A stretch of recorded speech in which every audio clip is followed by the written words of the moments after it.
Hola, hola a todos, buenos días, un cálido saludo y me da gusto ver a quienes estuvimos la semana pasada y quienes hoy se suman.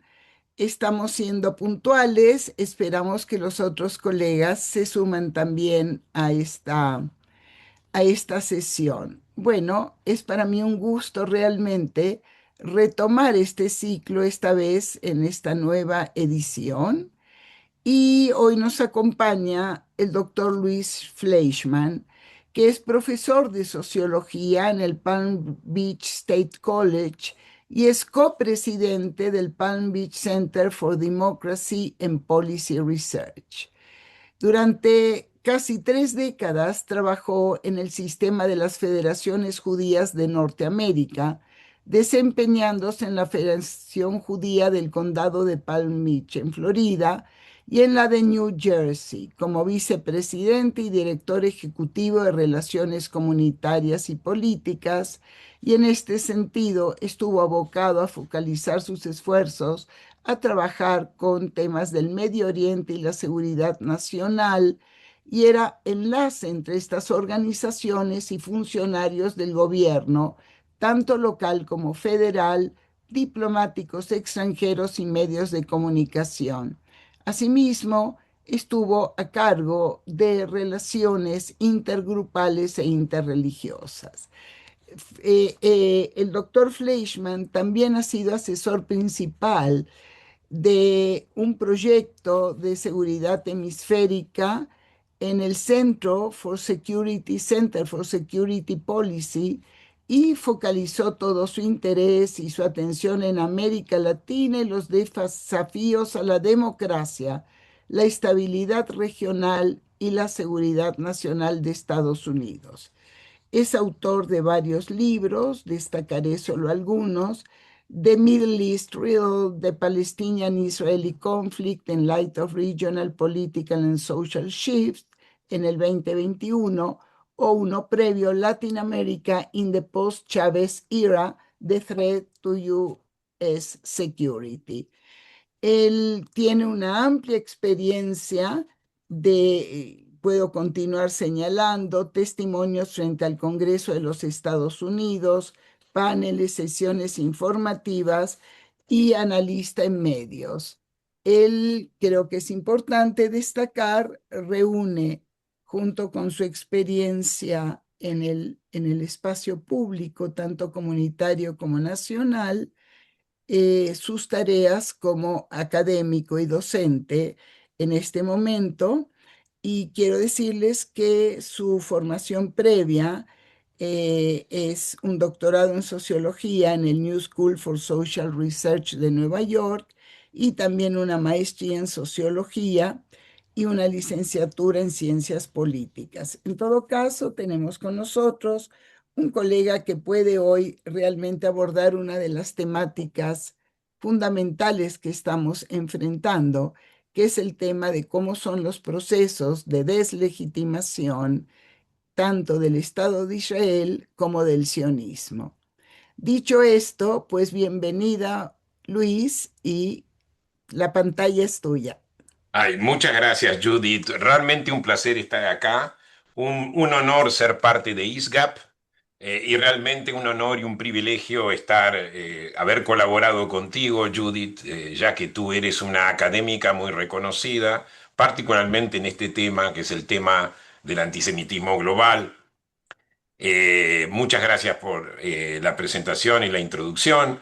El tema que voy a tratar hoy es el tema de la legitimidad del Estado de Israel. Algunos se rieron de mí, en realidad yo publiqué, digamos, esta charla es en base a un artículo que yo publiqué en Florida International University Law Review.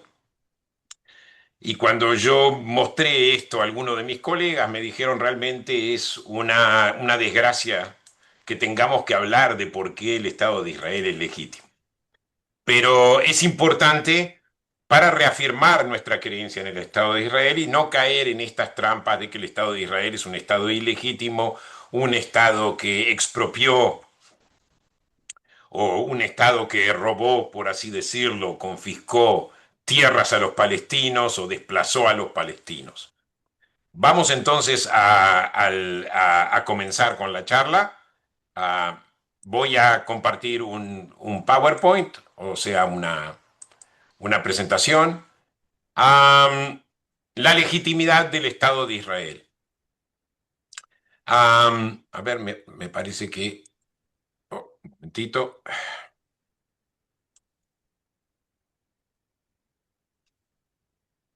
Ahí. Sí, la legitimidad del Estado de Israel. Eh,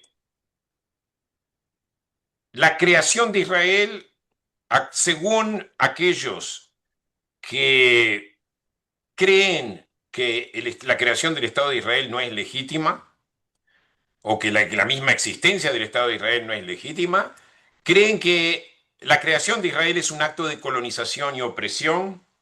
El Estado judío es una entidad ilegítima de origen ilícito.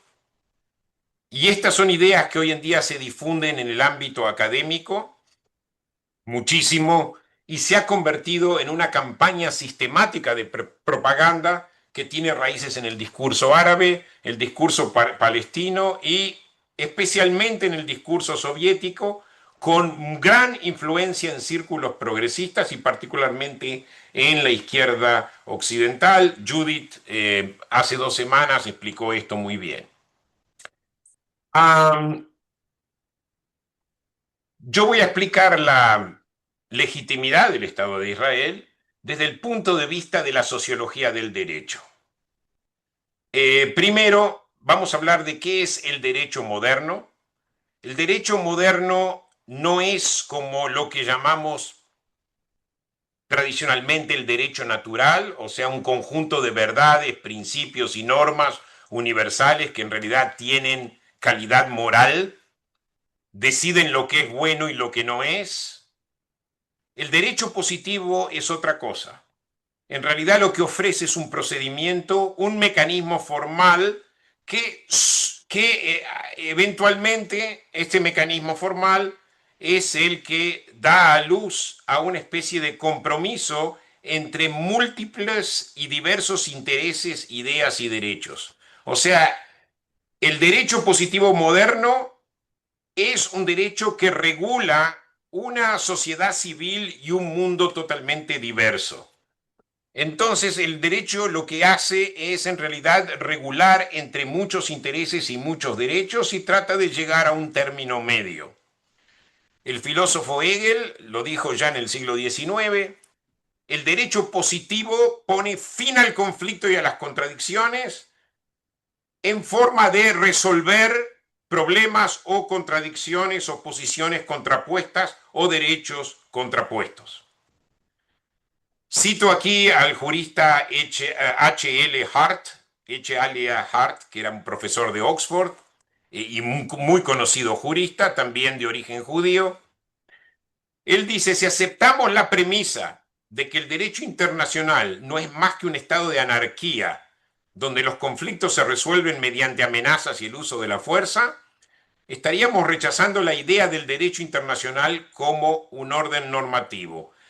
Es decir, el derecho internacional debe ser reconocido como un estándar regulatorio, ¿verdad? Incluso a la luz de la ausencia de un mecanismo internacional efectivo de coerción. ¿Qué significa? El derecho internacional es como el derecho positivo moderno. Lo que no tiene es un Estado que puede obligar a sus ciudadanos a cumplir la ley. En este caso no existe un organismo internacional que pueda obligar a los diferentes países a cumplir la ley internacional. Es por eso que las guerras no pueden, son legales en realidad. No puede impedir el estallido de las guerras, por eso nosotros tenemos leyes que regulan la guerra, pero no hay leyes que prohíben la guerra.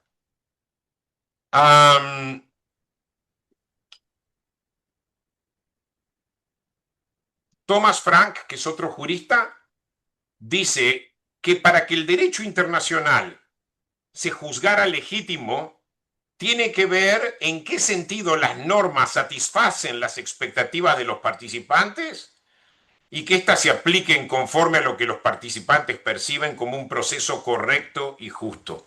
O sea, acá hay dos elementos.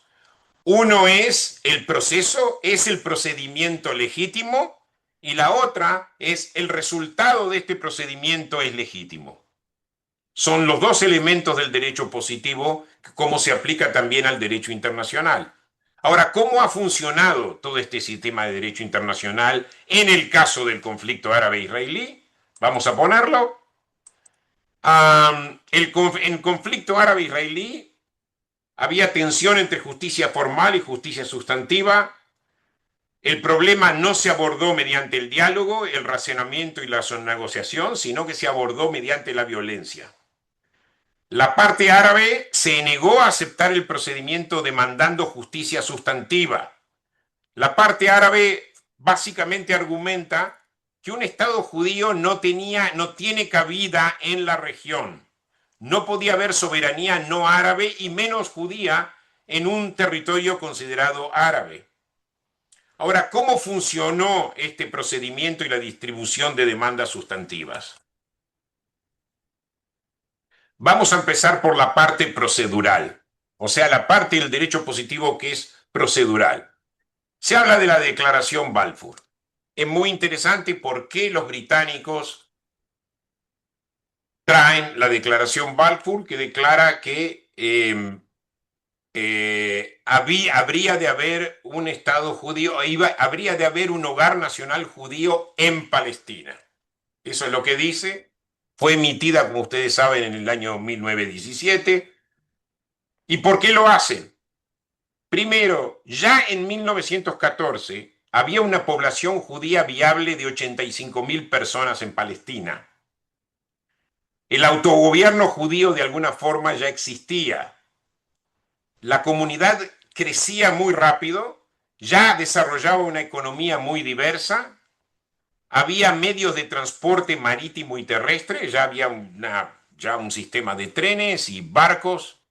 Se había construido ciudades, particularmente Tel Aviv, que era un suburbio de Jaffa, y asentamientos agrícolas. El idioma hebreo ya se comenzaba a integrar en la comunidad y tenían un sistema educativo muy significante, muy importante, que incluía escuelas básicas, y había mucha vitalidad intelectual, incluyendo escritores y todo lo que... Ahora,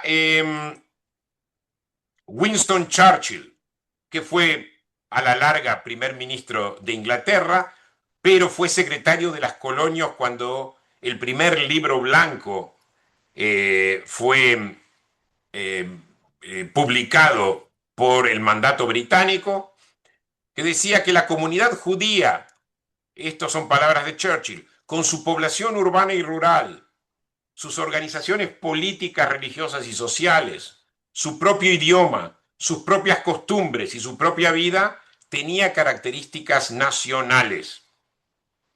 El libro blanco, el primer libro blanco, consideraba los derechos de los árabes que viven en Palestina. O sea, Palestina no sería exclusivamente judía. Eh, el, los británicos sostenían de que el hogar nacional judío debería ser en Palestina, pero no debería ser sobre toda Palestina. En realidad, lo que hacían era rechazar la idea de Chaim Weizmann, que decía que Palestina debería ser para los judíos como Inglaterra para los ingleses. Aquí se habla de, digamos, un hogar nacional judío en Palestina, pero no sobre toda Palestina. Ahora, ¿cómo funciona este procedimiento? Porque mucha gente cree que la declaración Balfour es en realidad una decisión arbitraria del mandato británico o del gobierno británico, vamos a ponerlo así, pero vamos a decir por qué la declaración Balfour tiene vigencia legal. La declaración Balfour fue respaldada y aprobada por la Sociedad de las Naciones, que en aquel momento estaba compuesta por 52 países. La Sociedad de las Naciones otorga a Gran Bretaña la tutela de Palestina, lo que nosotros llamamos mandato. El artículo 22, ¿verdad?, de la Carta de la Sociedad de las Naciones confiere a una nación avanzada, o sea, Gran Bretaña y Francia, o sea, recordemos, son las dos naciones avanzadas que dominan lo que en algún momento fue el Imperio Otomano, confiere a una nación avanzada el derecho a administrar los pueblos que formaban parte del Imperio Otomano hasta que alcanzaran la autosuficiencia. En la conferencia de San Remo, que también está ligada a la Sociedad de las Naciones, se asignó Palestina a Gran Bretaña como mandato de la Sociedad de las Naciones y el Consejo de la Sociedad de las Naciones lo ratifica también en el año 1922. El Consejo de la Sociedad de las Naciones es un precursor de lo que hoy llamamos el Consejo de Seguridad de las Naciones Unidas, ¿verdad? O sea, sus decisiones son ley. Así que la Declaración Balfour adquiere reconocimiento internacional. No es meramente un capricho británico o una iniciativa británica, sino que tiene reconocimiento internacional. La reacción de los árabes, por supuesto, es negativa y el temor de los británicos en aquel momento de una revuelta árabe en contra de ellos declara la separación de Transjordania del territorio asignado al hogar nacional judío y crea un Estado árabe independiente aparte, es lo que nosotros llamamos hoy en día la actual Jordania. Transjordania, o sea, la actual Jordania, constituye un 75% de la Palestina del mandato británico. Eso es algo muy interesante. Ya se cortó una gran parte, la que nosotros llamamos la Transjordania, en el año 1922, que es el mismo año en que se aprueba el mandato británico. Ahora uno se pregunta, ¿está bien? La Declaración Balfour fue aprobada por la Sociedad de las Naciones. Todo muy bien, pero ¿qué legitimidad tenían la Sociedad de las Naciones para decidir el futuro de la región? Y esto es algo muy importante. ¿Cuál es la legitimidad de la Sociedad de las Naciones para decidir el futuro de la región del Medio Oriente? Bueno, la Sociedad de las Naciones, o League of Nations en inglés, surge de un consenso después de la Primera Guerra Mundial para reorganizar el orden mundial que garantice la paz y la estabilidad mundial. Se buscaba evitar conflictos mediante la creación de estados-nación, o sea, el principio de autodeterminación. A propósito, la Liga de las Naciones no menciona autodeterminación, pero lo implica, ¿verdad? Y esto es inspirado obviamente por la unificación de Italia y Alemania como somos una nación. O sea, el principio de la autodeterminación de las naciones se aprueba en la Sociedad de las Naciones y es un consenso internacional para conseguir el orden y garantizar la paz y la estabilidad mundial. Y como sabemos, luego de la Primera Guerra Mundial caen los imperios, particularmente el Imperio Austrohúngaro y el Imperio Otomano. El Imperio Austrohúngaro sabemos que muy poco después de la Primera Guerra Mundial se crean nuevos estados-nación que antes no existían, justamente basados en el principio de la autodeterminación, entre los que se incluye Austria, Hungría, Polonia, Checoslovaquia y otros. Esta misma lógica se intenta aplicar a los territorios del antiguo Imperio Otomano, principalmente en el Medio Oriente. Ahora, ¿cuál es el valor de la idea de autodeterminación? El valor es que fomentaría la creación de comunidades nacionales que compartan la misma cultura, el mismo idioma, y generaría lo que se llama solidaridad. Y aquí es algo muy importante porque esta es una idea sacada de Rousseau. A propósito, el padre promotor de todas estas ideas que estoy mencionando es no otro que el presidente de los Estados Unidos en aquel momento, Woodrow Wilson. Les recuerdo que Woodrow Wilson fue el único presidente en la historia de Estados Unidos que tenía un PhD, era también académico, ¿verdad? Fue presidente de la Universidad de Princeton, en New Jersey. Y él obviamente estaba influido por dos filósofos, Rousseau y Kant. Rousseau, por ejemplo, hablaba de la importancia de que la homogeneidad cultural estimulaba un sentido de cohesión y pertenencia, ¿verdad? A más la gente es parecida, comparten la misma cultura, comparten las mismas tradiciones, eh, mejor para la estabilidad y para la paz. Y por otro lado, Woodrow Wilson estaba influido por la idea de Kant que cuanto más que la probabilidad de guerra entre países democráticos era muy baja. Y decía, un Estado-nación conduciría a la democracia basado en la idea de Rousseau, o sea, si nosotros compartimos cuanto más cosas en común miembros de una nación comparten, más democracia va a haber y más paz y estabilidad va a haber. La paz mundial, decía Wilson, es una función de democracia interna. Si las opiniones y lo que aporta la gente se tiene en cuenta, habrá paz. Y él se refería a que Alemania imperial, con las políticas agresivas de Alemania imperial antes de la Primera Guerra Mundial, estaba directamente relacionada con su sistema de gobierno autocrático. O sea, había que crear países democráticos y la forma de crear países democráticos era crear identidades nacionales para generar lo que llama solidaridad social.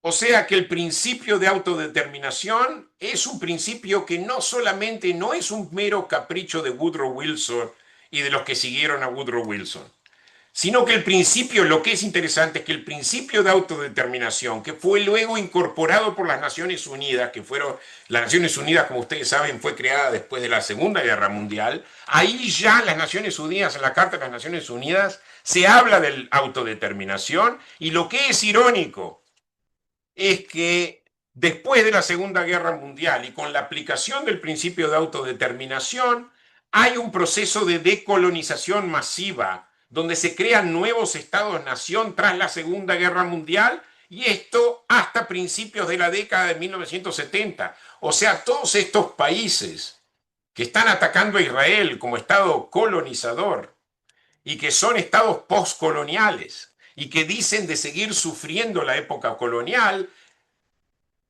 son productos, igual que Israel, del proceso de autodeterminación y decolonización. Y en realidad esto se reafirma incluso en 1990, hace muy poco, 35 años atrás.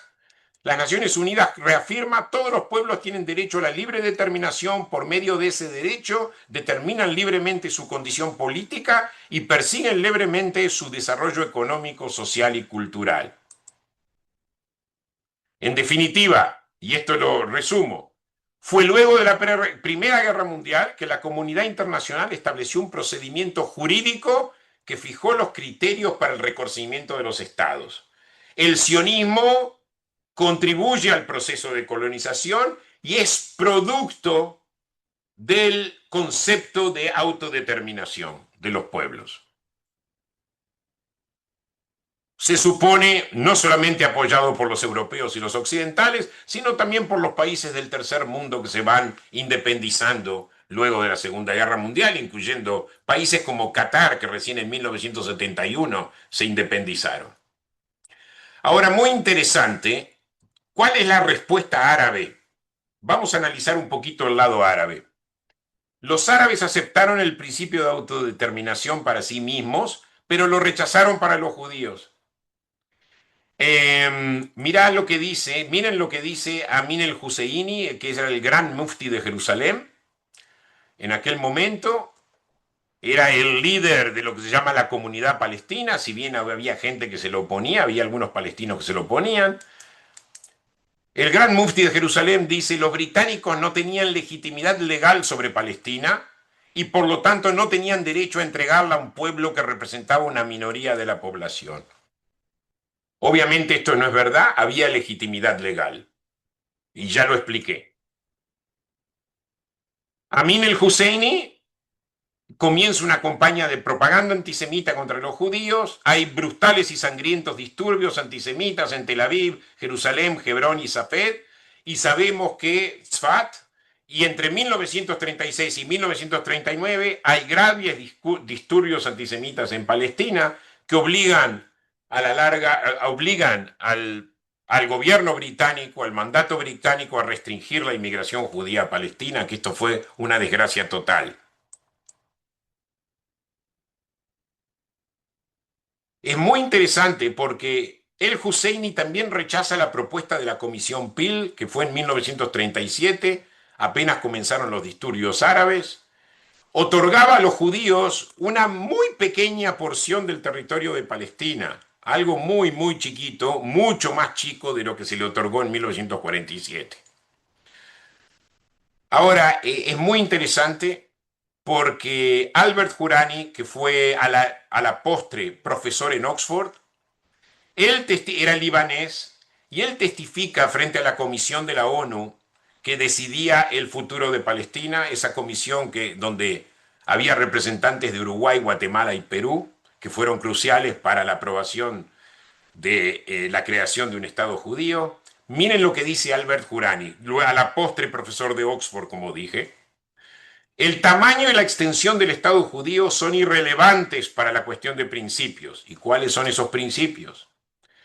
Y él predijo que los judíos se verán forzados a entrar en conflicto con el mundo árabe por la necesidad de lidiar con su minoría árabe que no aceptarían en convertirse en súbditos de un Estado judío. En Jurani continúa, Palestina tiene una población árabe autóctona que es una parte esencial del mundo árabe. Dicho de otro modo, vamos a ponerlo así, varios microestados han sido admitidos en las Naciones Unidas. Países del Caribe con una población muy, muy pequeña. Un estado como Liechtenstein en Europa, que tiene una población de poco más de 30.000 habitantes. Nauru, que tiene algo más de 10.000 habitantes. O sea, no había razón por cual no darle a una población judía en 1947, que tenía 600.000 habitantes, independencia, ¿verdad? Entonces, o sea, es un proceso que se aplica a cualquier país, no importa la población. ¿Cuál era el punto principal entonces que tenían los árabes? O sea, en este sentido, porque recordemos, Jurani no era un palestino, ¿verdad? Jurani no era un palestino. Jurani era un libanés. Y mucho de lo que testificaron en la comisión de la ONU para decidir el futuro de Palestina no eran ni siquiera palestinos. Algunos eran, pero muy pocos, la mayoría no lo eran. Y todos afirmaban de que el Medio Oriente le pertenecía a los árabes. No podía haber ninguna tolerancia a ninguna soberanía no árabe en el Medio Oriente. Y esto fue continuado luego por Gamal Abdel Nasser, que si usted lo recuerda, en el...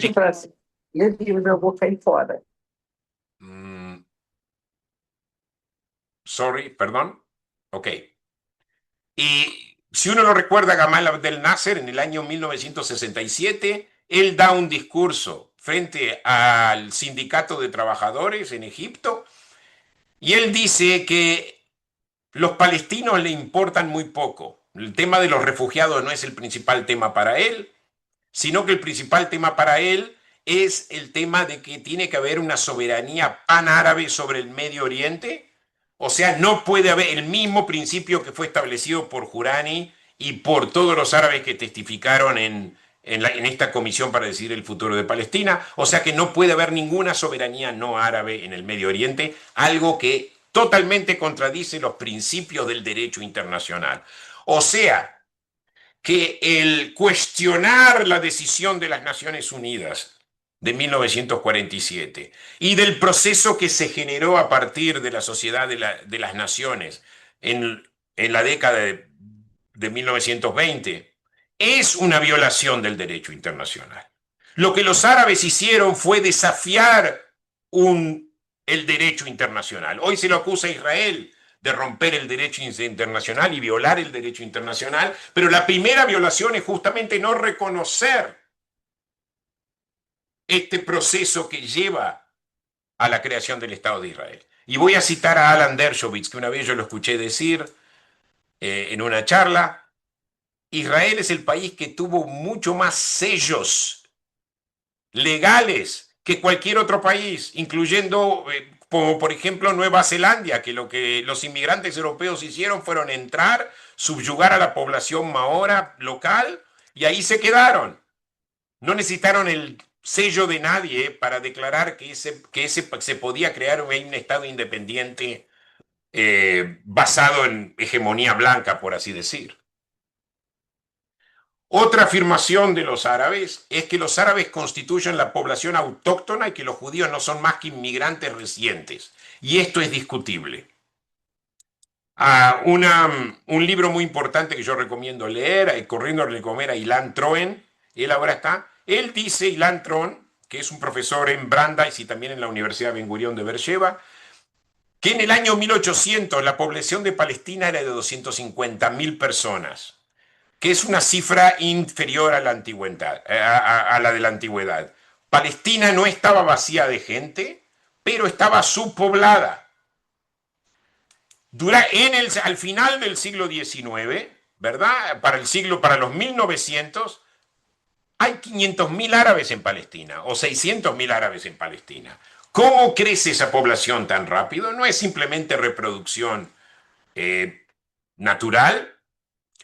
En el siglo XIX, Palestina recibe inmigrantes judíos, pero también recibe inmigrantes árabes, que estaban atraídos por el potencial desarrollo derivado de la incorporación del sistema, por la incorporación del Medio Oriente al sistema económico europeo. Incluso en aquel momento Muhammad Ali, que era de alguna forma, por así llamarlo, el gobernador de Egipto, ¿verdad? Alenta a los colonos egipcios a extender el control egipcio en Palestina y por eso alenta la inmigración. Y no es casualidad que muchos palestinos tienen el apellido Masra. ¿Qué significa Masra? Mitzrayim, Egipto, ¿verdad? Ahora,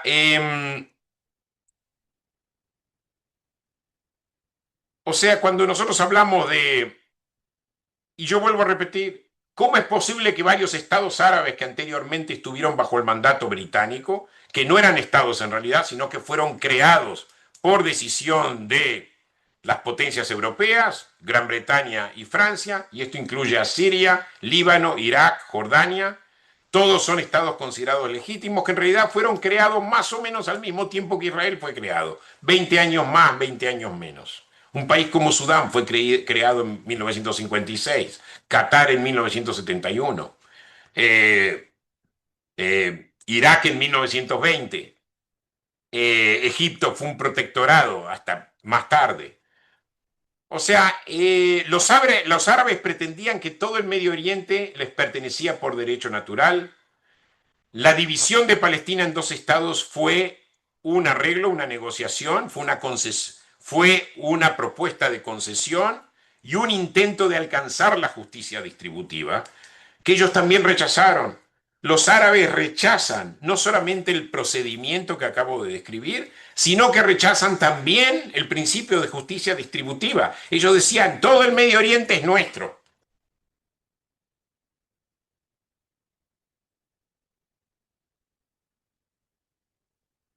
Um, Algo muy importante, Chaim Gantz, que es un jurista israelí que también fue alumno de Hart en Oxford, él dice algo que, pese al énfasis que hoy en día ponemos en los extremistas dentro del Estado de Israel, él dice algo que hasta ahora ha sido respetado por el liderazgo israelí, a veces a regañadientes, entiendo eso, pero es que él dice así: invocar los derechos históricos para determinar el lugar donde se ejercerá la autodeterminación nacional está justificado, pero tiene limitaciones.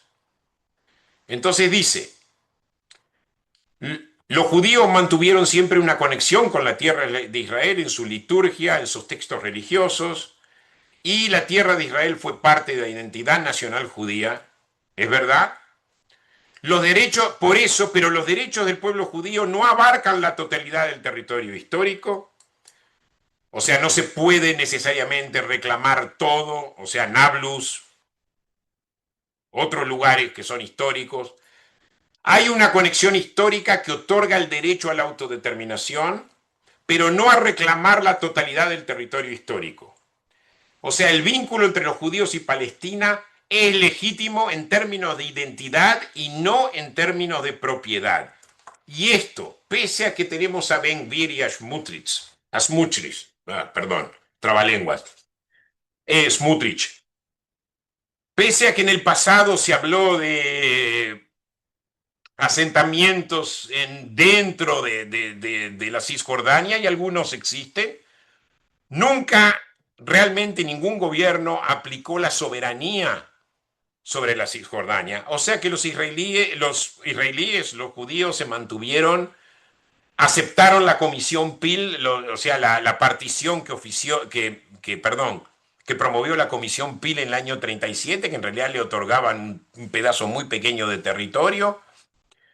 Eh, Aceptó obviamente la partición de Palestina en el año 1947 y hasta Oslo, cuando el primer ministro era Ehud Barak aceptó renunciar a la Cisjordania y luego, pese a la violencia, Israel se retiró unilateralmente de Gaza.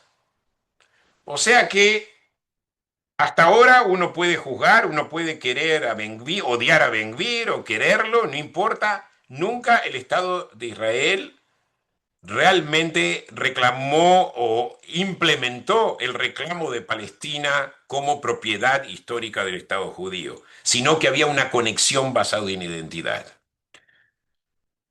Para sumar, el Estado de Israel es legítimo porque se generó un proceso aceptado internacionalmente donde Israel realmente fue creado por esas razones.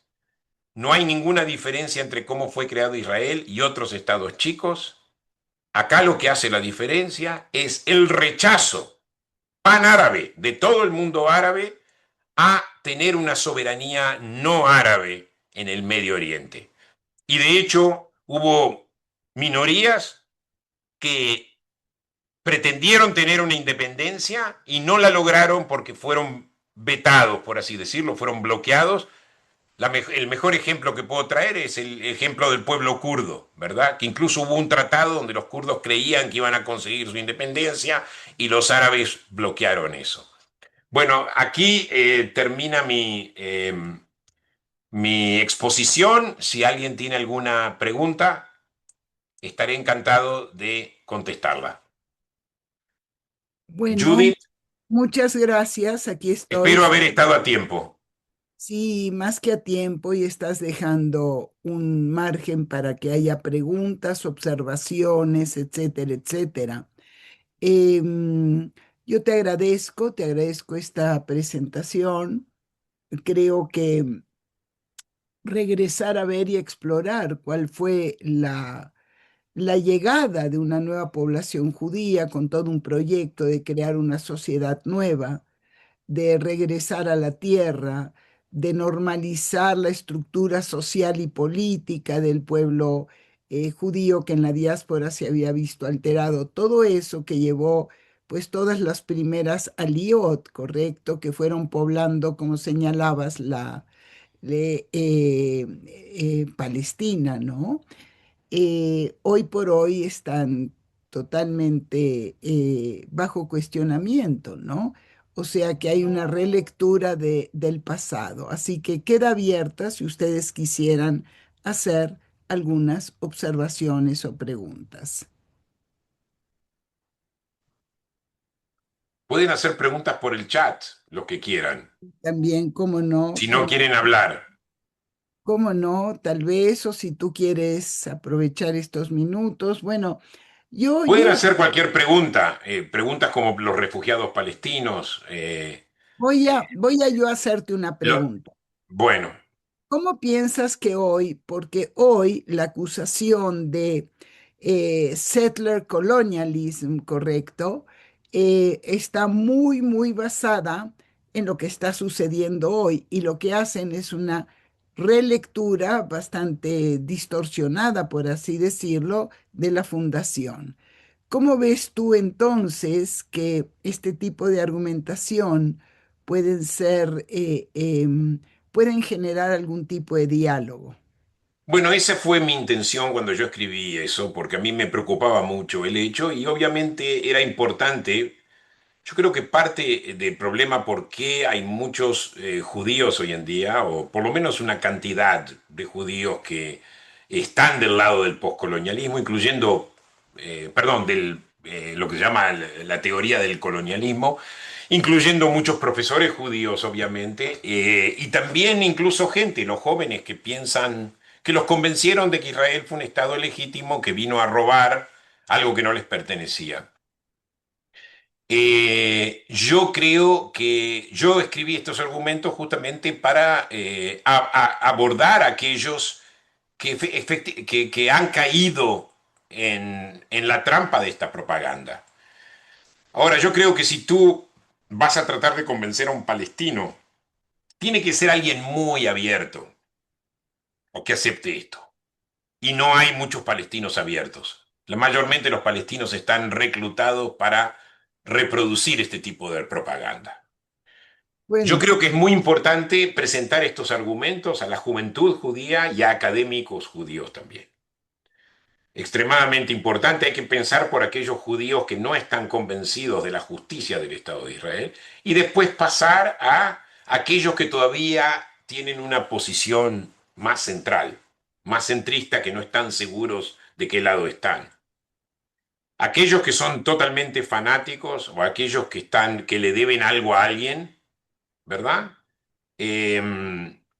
Eh, yo creo que va a ser mucho más difícil. O sea, hay gente que no importa lo que digas, por más que estés hablando las genialidades más grandes del mundo, no te van a escuchar y no les importa. O sea, siempre este tipo de argumentos es aquellos que están en el medio y especialmente yo creo que hay que empezar por nuestra comunidad. Exacto. Eso es lo que yo pienso. Acá hay una pregunta en el chat, no sé si tú la ves. Yo quisiera hacer una pregunta, no sé si me oyen. ¿Quién es sí, Elena? claro. Sí, Selena. Hola Elena, ¿por qué no abrís la cámara? No, no puedo abrir la cámara en este momento por Ah, razones bueno, con Elena personales. hace 10 años que nos escribimos y nunca nos vimos. Sí nos vimos, nos Ah, veremos sí. de nuevo, sí. En todo caso, mil gracias por esa charla tan interesante, Luis. Tu trabajo siempre es tan mi inglés. Siempre aprendo tanto de todo lo que tú dices. Lo que quiero preguntarte y lo que me pregunto a mí misma es, a mí el enfoque que tú acabas de hacer, de trabajar con la comunidad judía, porque el problema más que nada son los judíos que se identifican con ideas que son autodestructivas y que son, y no sé si siquiera se les puede llamar el auto-odio judío que viene desde siempre. Conocemos varios casos en la historia. Lo que yo no puedo entender es esa timidez de poder, esa voluntad constante desde la fundación del Estado de Israel.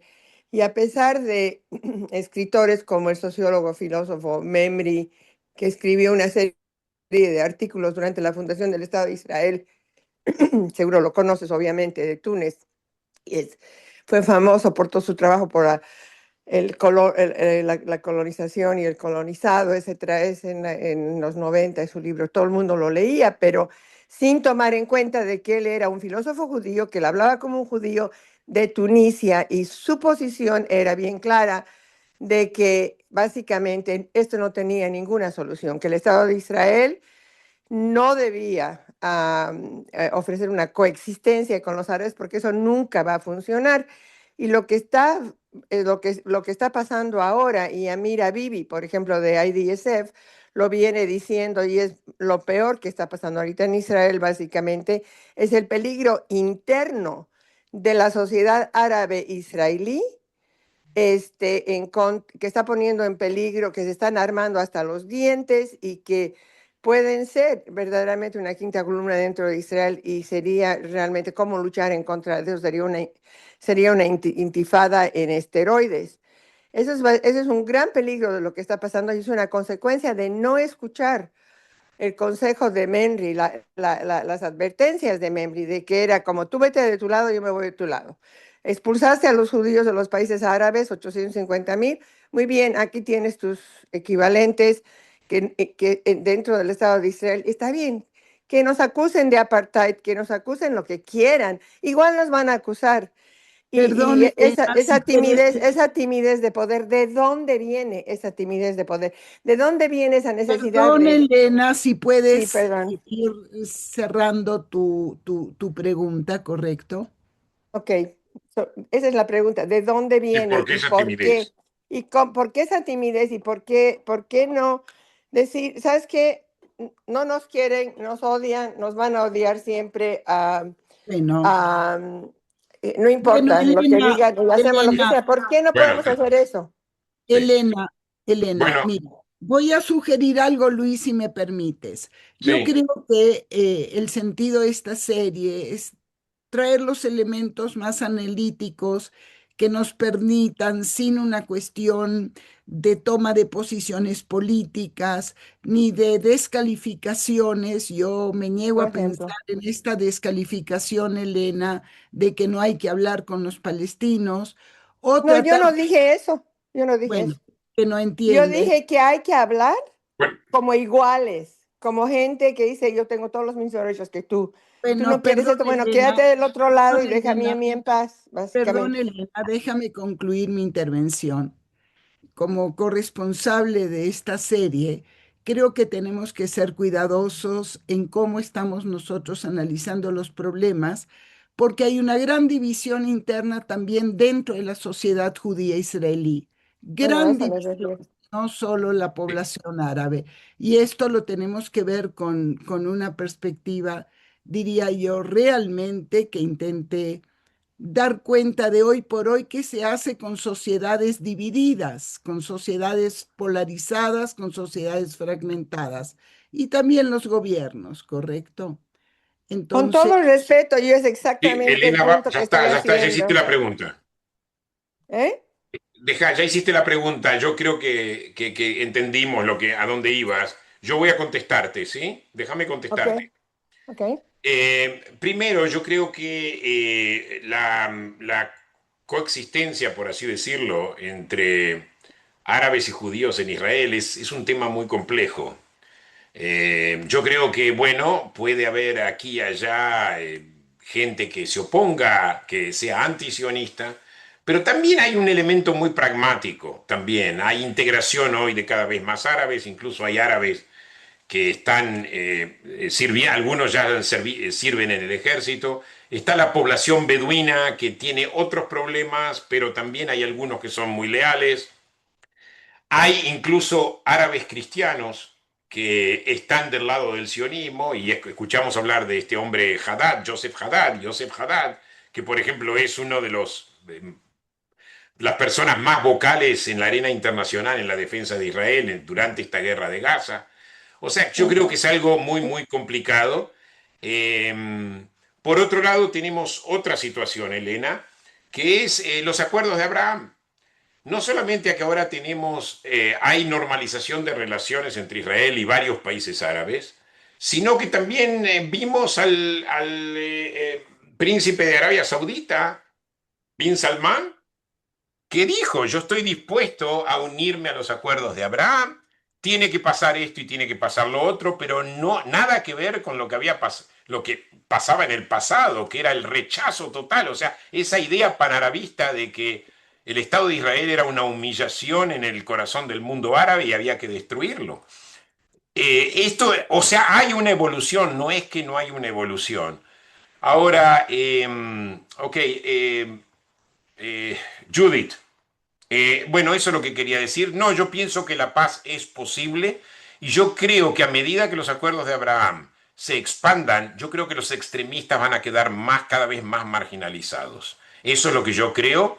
Es una cuestión de educarlos. Por ejemplo, en Egipto Te doy un ejemplo. En Egipto hay un acuerdo de paz entre Israel y, y Egipto, pero es un acuerdo que es más un acuerdo de separación de fuerzas que una verdadera paz, porque el gobierno se ocupó de promover el antisemitismo dentro de Egipto.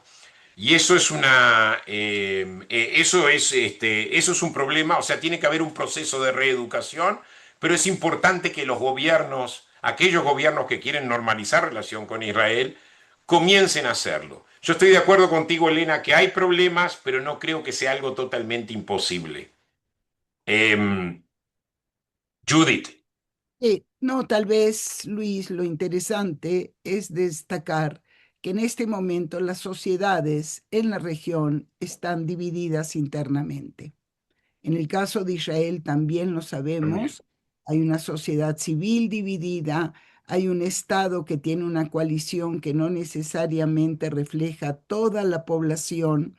Em, Inclusive podríamos decir que tú y yo podríamos luego platicar si en efecto, como tú dices, la aspiración a una soberanía total de la Gada está presente en los ministros de la coalición que citaste. Está Creo presente, pero nunca se implementó, vamos a que ponerlo así. entonces esto es muy importante, ¿no? Yo creo que los datos que das son datos importantes para que pueda contextualizarse la problemática y no leer el principio, vamos a decir, el siglo XX con las categorías y la constelación política del siglo XXI. Creo que hay que leer cuáles eran las condiciones, cómo se fueron dando y en efecto, donde la violencia sustituyó la posibilidad de diálogo. Yo tal vez concluiría mi intervención para decir que de hecho, para la identidad judía israelí ha sido un elemento fundamental, un elemento muy doloroso el vivir con la no aceptación del entorno donde llegas a construir una nueva sociedad, ¿no? Eso creo que no podemos perderlo de vista. Bueno, Hay más preguntas. Me Hay alguien que gustaría, quiere hacer una pregunta. Hay una pregunta de Romina. Hay una pregunta en el chat de Romina que la preguntó hace tiempo. ¿Qué preferís? ¿Empezamos con Romina o empezamos con mira, Katia? nosotros tenemos 2 minutos aquí. Voy a leer las preguntas, ¿correcto? ¿Qué fronteras debería tener entonces un Estado judío legítimo? ¿Dónde se acaba la legitimidad? Shem, Nablus queda fuera, Hebrón, ¿quién lo decide? Si algún día los descendientes de los refugiados palestinos se organizan y construyen un liderazgo pacífico, ¿deberían participar en la decisión? Esta pregunta la formula Romina y Romina Catalina, y Katia quiere hacer una pregunta, creo. ahora lo estoy leyendo. Desafortunadamente tengo que salir. No, no, no. Katia Lerner, arriba. Ella se No, fue, Catalina. sí, pero no está No, la. dice que le gustaría hacer una pregunta. Creo que está ahí. Katia, estoy. ¿querés hacer una pregunta rápido? Sí, sí, muy rápido. En portuñol, que no hablo Y yo ya respondo las español. dos preguntas. Gracias. Ok, ¿Cómo? entonces yo me permito, Katia, hola Katia, perdón. Les dejo todos mis saludos y Luis queda al frente y responderá. Yo tengo en este momento exámenes doctorales y no puedo quedarme más. Les mando un gran, gran abrazo. Adelante, Gracias, Katia, Judith. Muchas gracias. adelante. Bueno, Katia, adelante, Katia. Muchas gracias, Luis. Muchas gracias por tu charla, que fue muy interesante. Muy rápido. ¿Cómo usted ve la producción de una serie de autores que son, ¿no?, judíos e israelíes, que tienen argumentos que son muy, que son muy cerca de los argumentos anti sionistas, como Ilan Pape, cómo lidar con esto, porque esto mina la legitimidad por dentro. Entonces, ¿cómo lidiar con eso? Tenía muchas otras preguntas, pero no hay tiempo, entonces solamente Bueno, esta. Gracias. bueno, yo voy a empezar por responder a Romina, que esperó mucho tiempo. Gracias, Romina, por tu paciencia. Yo pienso que las fronteras tienen que ser negociadas. Yo no creo que un Estado judío legítimo tenga que tomar la soberanía o aplicar la soberanía a la Cisjordania, pero obviamente no toda la Cisjordania puede ser devuelta. ¿Y por qué lo digo? Yo vuelvo a la idea del plan Alon, del plan de Igal Alon en su momento, que hablaba de que cierta parte de la Cisjordania tiene que estar en manos de Israel porque es una cuestión de seguridad.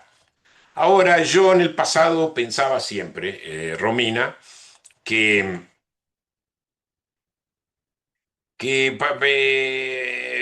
¿por qué necesitamos una frontera de seguridad? Si en el momento, ¿por qué tanto elemento, cuestión de la seguridad? Si en el momento que ellos, si los palestinos, esta entidad palestina que se crea, ataca al Estado de Israel, tenemos la posibilidad Israel tiene la posibilidad de responder y terminar con esa entidad, ¿verdad? Bueno, hoy en día, después de la experiencia en Gaza, sabemos que Israel no tiene legitimidad para autodefenderse, lamentablemente. No tiene legitimidad porque vimos la reacción del mundo. El mundo le negó a Israel el derecho de autodefenderse. Ellos querían parar la guerra y dejar a Hamas intacto, ¿verdad? Y obviamente acusaciones de genocidio que vinieron no solamente de demagogos, vinieron también de jefes de Estado y de intelectuales, de algunos intelectuales. Entonces yo hoy en día pienso que sí, o sea, estoy yo en favor de en un futuro crear un Estado palestino y pienso que es posible bajo ciertas condiciones, pero tiene que haber una franja de seguridad que Israel se pueda defender, una, y la segunda tiene que haber un proceso de reeducación. Hoy en día, el 90% de los palestinos, más que cualquier otra población árabe del Medio Oriente, tiene eh, sentimientos antisemitas fuertes. O sea, apoyan la idea de Hamás de la destrucción del Estado de Israel porque así fueron educados desde chicos. Desde chicos eran como, imagínate tú como judía que creciste, digamos, aborreciendo a los nazis, por ahí es un understatement, ¿verdad? Porque sabían lo que los nazis nos hicieron. Esta es la educación que los palestinos reciben. Tiene que haber un proceso de reeducación que ninguno de los líderes, incluyendo Abbas, el líder de la autoridad palestina, logró reeducar. Al contrario, el sistema de educación es totalmente anti-Israel, incluso en la Cisjordania, bajo la soberanía de Mahmoud Abbas. Esto tiene que cambiar. Por eso yo pienso que en este momento lo que hemos visto es que Netanyahu aceptó el plan de Trump y no se resistió a la decisión del Consejo de Seguridad de las Naciones Unidas, que incluía, digamos, aceptar ya un camino como una ruta hacia la creación de un Estado palestino. Eso va a tomar un tiempo. Si Shem, Nablus, no, serían parte del Estado palestino. Los refugiados que quieran vivir en un Estado palestino pueden volver de donde quieran vivir, de Chile, de Estados Unidos, de otros lugares en el Estado palestino. Y en realidad esta solución fue ofrecida por Ehud Barak y fue ofrecida por Ehud Olmert también. Y por Clinton, los famosos parámetros Clinton. Acá no hay, la idea ya está plantada y fue ofrecida a los palestinos y ellos lo rechazaron. Ahora es interesante, ¿por qué lo rechazan? Y esto es algo que yo escribo en mi libro. Lo rechazan simplemente porque la autoridad palestina sabía que no iba a poder resistir una rebelión de Hamás. Había una situación de poder doble ahí. O sea, la autoridad palestina era más débil que los disidentes, o sea, Hamás y la Yihad Islámica. Y de hecho eso lo demuestra con el golpe de Estado de Hamás a Gaza en el año 2007. Entonces es un tema complejo, pero yo no niego la posibilidad de que en el futuro haya algún tipo de entidad palestina. Lo ideal sería de que la Cisjordania, bueno, no importa.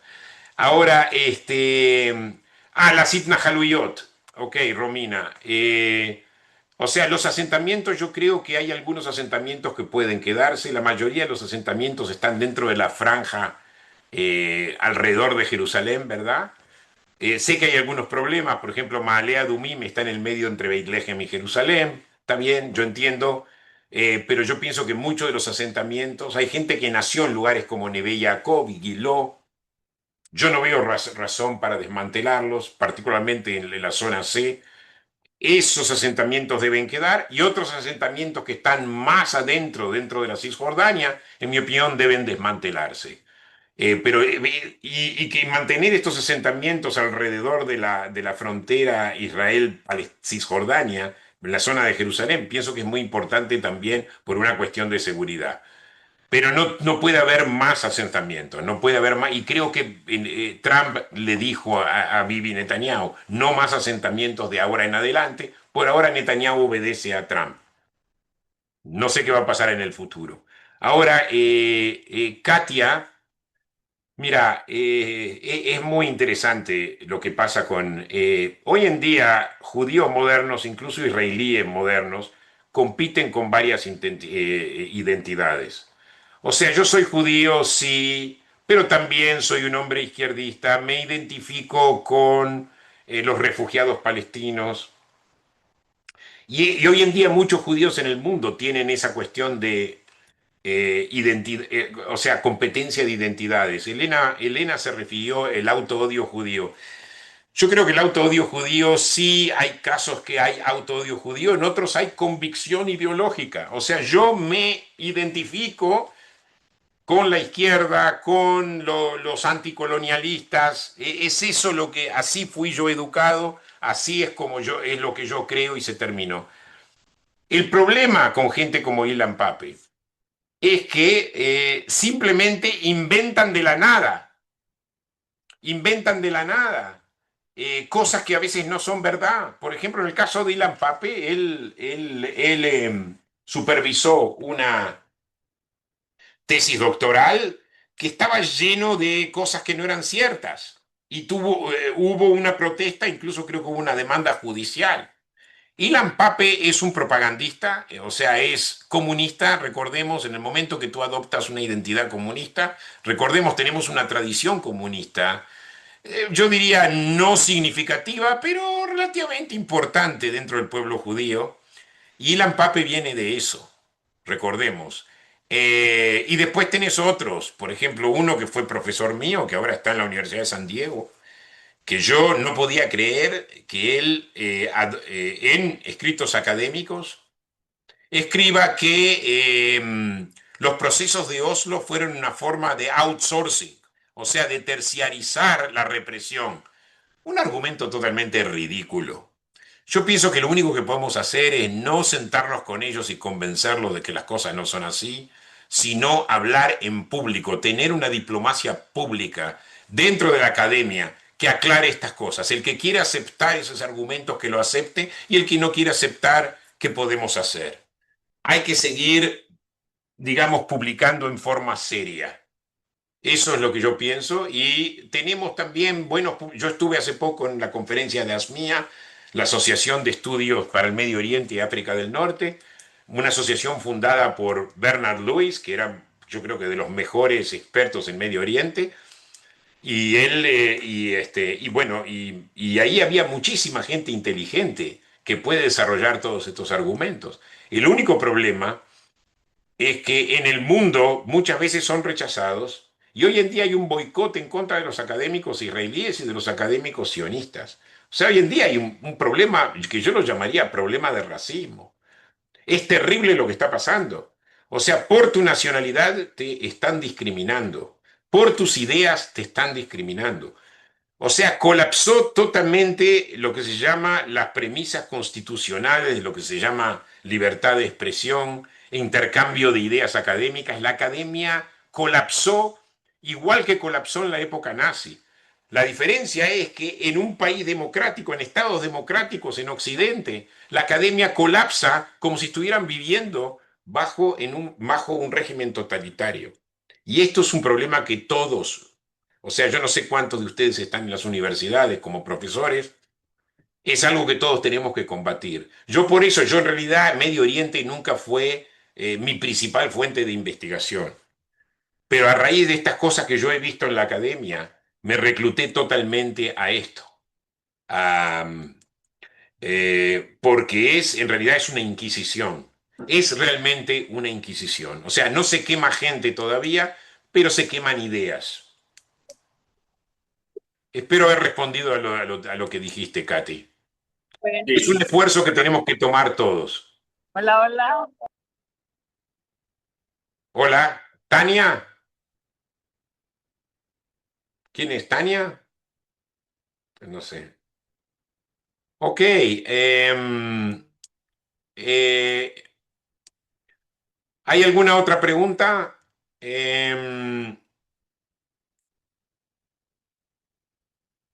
¿Alguna otra pregunta? Bueno, muchas gracias a ustedes por haber participado. Gracias por haber venido. Y bueno, si tienen algún comentario después, pueden escribirme. Les pongo mi email. Luis, ¿has publicado esto en inglés? ¿Tu Sí, trabajo? sí, se llama I'm sorry, The Legitimacy of Israel. ¿Me podrías mandar el dato A para Sociological que... Approach. Está en el Google. Si vos le haces Google, aparece. Es Vale, open source. ¿Ok? ok. Ok, gracias, Luis. Bueno, gracias a ustedes. Muchísimas gracias.